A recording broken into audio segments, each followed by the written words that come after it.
আল্লাহ বলেন হাসরের ময়দানের এই কঠিন অবস্থায় প্রত্যেক পাপী নাফরমান নিজেকে জাহান্নাম থেকে বাঁচানোর জন্য আল্লাহকে বলবে।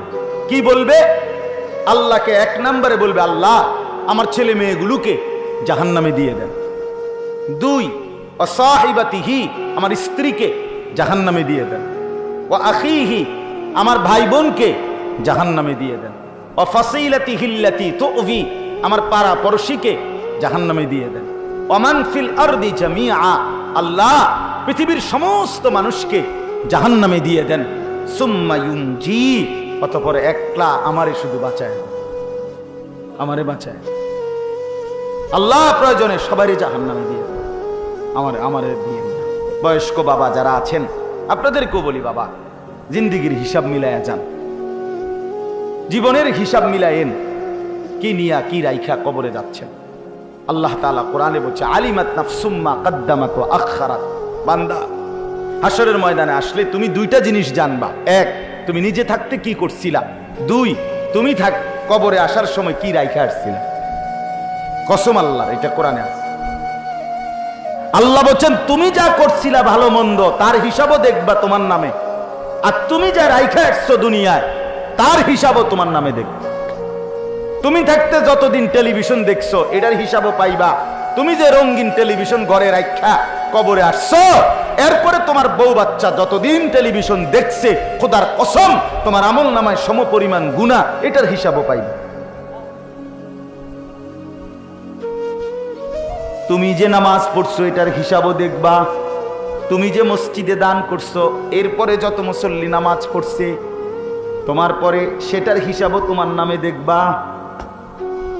প্রতিটা নেক কাজের দুইটা হিসাব। আমি নিজে যা করেছি, আমি যা ব্যবস্থা করেছি, প্রত্যেকটা গুনার দুইটা হিসাব। আমি নিজে যা করেছি, আমি যা রেখে গেছি। আমিও সুদ খাইছিলাম, আমার ফুতেরও সুদে টাকা নিয়া বিদেশ পাঠাইছিলাম। ফুতেরও তো কামাই রোজগারি ধরাই দিছি সুদের টাকা দিয়া।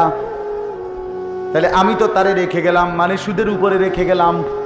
এবার সে যতদিন এটা দ্বারা বাড়বে আমার নামও যোগ হবে। এজন্য দয়া করে প্রত্যেকেই ভাবা উচিত। আল্লাহ রাব্বুল আলামিন বলছে, বান্দা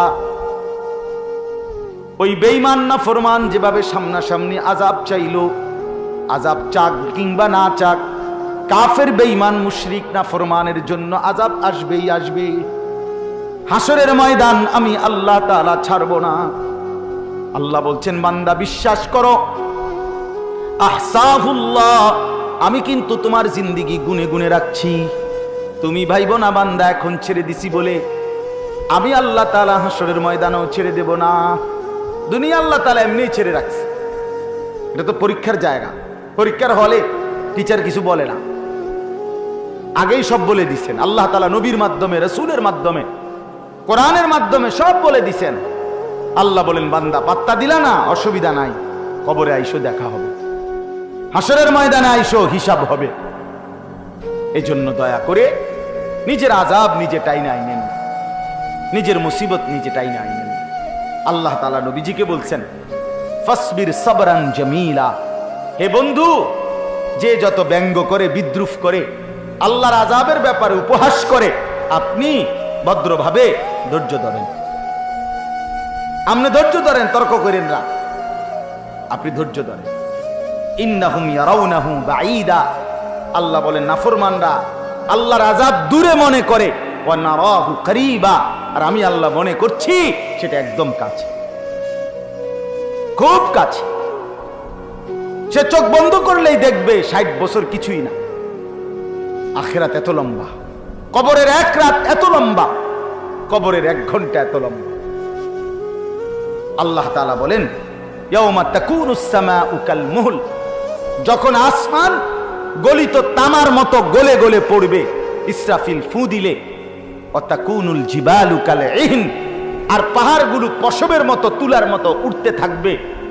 আল্লাহ তাআলা বলেন, সেদিন যখন হাসরের মাঠ কায়েম হবে, তখন আমার আযাবের চূড়ান্ত রূপ, আমি আল্লাহর চূড়ান্ত আযাব দেখতে পাবো। ওয়ালা ইউসআলু হামিমুন হামিমা, তখন কোন বন্ধু, কোন পরিচিত জন কেউ কাউকে কিছুই জিজ্ঞেস করবে না।